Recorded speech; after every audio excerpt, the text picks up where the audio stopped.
Hi all and welcome to a new video. In this video, we will briefly go over the cheapest way to get into each of the 5 factions in Star Wars Legion. These are not necessarily the best ways, but the cheapest. This is about getting bang for your buck, not a competitive army. As of making this video, I was able to find all of the battle forces in stock.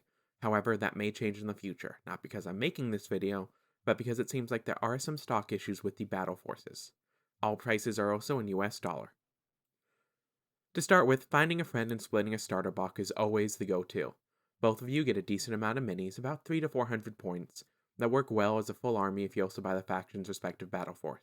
This benefits you the most if you get the Rebel, Empire, or Republic force compared to the Separatist one, as the Separatist one has a lot of overlap. The Clone Wars box is $95.99, and so is the Galactic Civil War one. They are called core sets, but act as a good entry point. When I get into an army, I usually get comfortable at about 1.5 times the amount of points you need for a full game. So for Legion, that's 1200 points of a faction you like, which gives you a lot of list building options. Splitting a core set and getting a battle force gets you super close to this point. To start off, we'll go with the Shadow Collective, my favorite faction. All you need to do is buy 2 of the battle force boxes, that's it. It runs you just over 110 USD. You get 4 Mandos and 2 Pikes, 2 Black Sun that are more like 3 with some clever kit bashing and counting as in casual games. If you want something more, get Bosk or Cad Bane to give your force a little bit more bite, and Gar Saxon for a fun, unique character. All of these are under 20 apiece. Buying the Party Bus, the AA5 for $41.50, or Swoop Bike Riders for $27.99 are also an option, and with the points changes are still very viable. Moving on to the Rebel Alliance. Getting half of a starter box is a solid start, but not necessarily needed, as the Battle Force box is a 800 point army. Getting a force for around 150 can't be beat. After that, getting a couple of character units, or even a snow speeder for 23, is a giant bonus to the force and keeps it pretty thematic. Adding an operative Luke for 13 gives you even more options, and running the Battle Force as a non-Battle Force army at this point is needed, and it is very possible as well. Getting a strike team or 2 also is kinda nice, and those run you about 27 as well.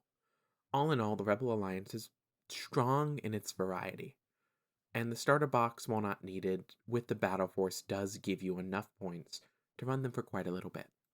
Moving on to the Empire, getting half of a starter box is another solid start, but not needed. The Battle Force is still very competitive and amazing. At 120 online, you would make a mistake not picking it up.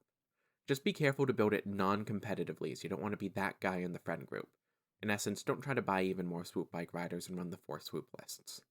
Grabbing an Emperor Palpatine figure for $16 about, more like 17 actually, and some Royal Guards, starts to add the ability to run Emperor lists, which are always fun.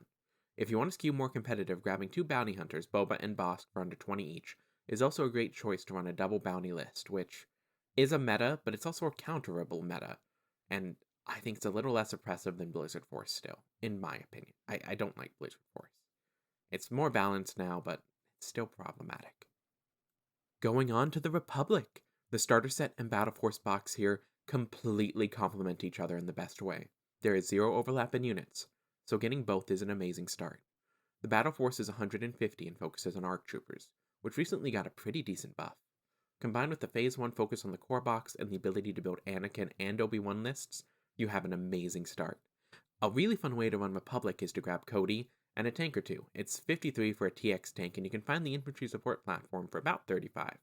That lets you run a fun mixed arm list with Cody and Obi-Wan, which can also be very thematic depending on how you paint it. However, if you want to run infantry heavy, the Battle Force and the starter set give you almost everything you need to run a solid Republic gunline. With the Separatists, the starter and Battle Force box here don't complement one another that well. There is a lot of unit overlap and are only worth getting in a pair if you want to spam B1s. Your best bet is getting the Battle Force, and then branching out to some B2s for 29, or Count Dooku for 17. You can also grab Ventress, a new release, for 17 to complement the Force. After that, grab what looks best to you. Personally, I think the Commando droids are a pretty good grab.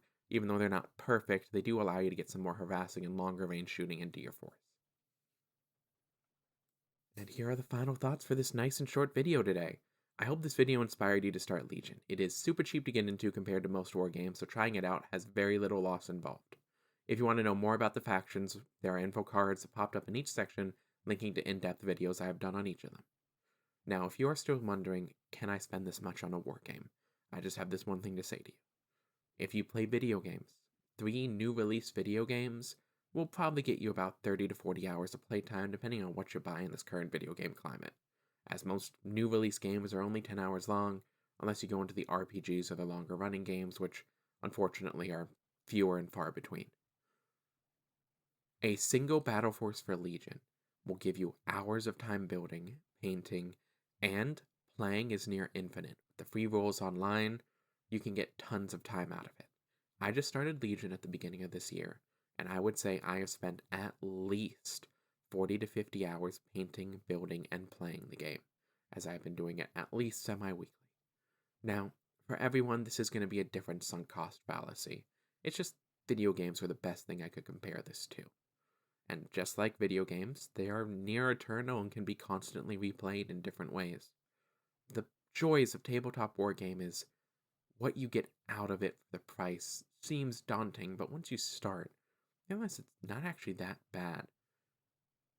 I hope you enjoyed this video today.